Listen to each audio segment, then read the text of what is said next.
don't think I know I've never experienced an ending like that before, where, I don't think we knew what the score of the game was, and then, I guess fouled on a loose ball foul at the last second during a tie game. So never experienced that before. The bottom line, it came down to the turnovers and missed free throws, which, turnovers have been a problem all season, continue to be.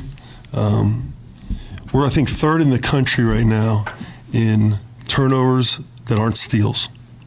So basically unforced turnovers, travels, jumping in the air, making passes out of bounds, ball screen, throwbacks. We work on them every day, all week long, but we can throw them over people's heads. So we got to continue to work on them. We got to be consistent. We play a fast-paced offense that requires a level of attention to detail and skill, and we're not very good at that right now. So most disappointed with the 42 points in the second half. Credit Colgate. Number 25 was the best player on the floor. So it's several times we've been beat by a singular person with the best player on the floor being on the opposing team.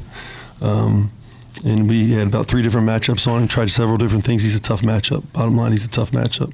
We knew that coming in. Player of the year in their league. Reminds me of the McDonald kid I had at Northern, only probably better in terms of ability to put the ball on the floor and make plays. He got into a rhythm, and then in the second half, late in the last few minutes, I felt like we had some guys going to island, and we've got to correct that. When they tied the game up and the inbound pass was made into Brannen, did it look like he didn't know what the score was? He didn't know what the score was. He was sort of walking. Yeah, he didn't know what the score was. So under 11 seconds, even when you have a timeout, you want to just attack a broken floor and get the ball bounce and go, because you're not going to get as good a shot in a broken floor or out of a timeout as you are in a broken floor. And I don't think he knew what the score was. Did he give an explanation? Did he get spooked and then just kind of throw up a shot? I haven't talked to him. I talked to the team, and then I came out and did media. It's obvious he's not playing the way he was last year. I know there's been injuries and conditioning and things like that. Tonight, at the end, was that clearly a mental issue? Do you feel like there's something? I don't know. I mean, I don't. A lot of people compare things to last year. I have no idea. I only saw one game last year. That was the game I coached in.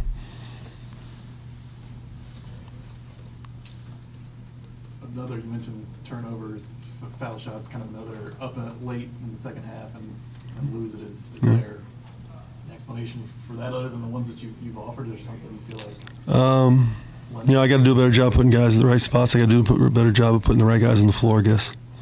And that means sitting guys. It's maybe unpopular. It's unpopular. I got to do what's right for our program right now, and that's on me.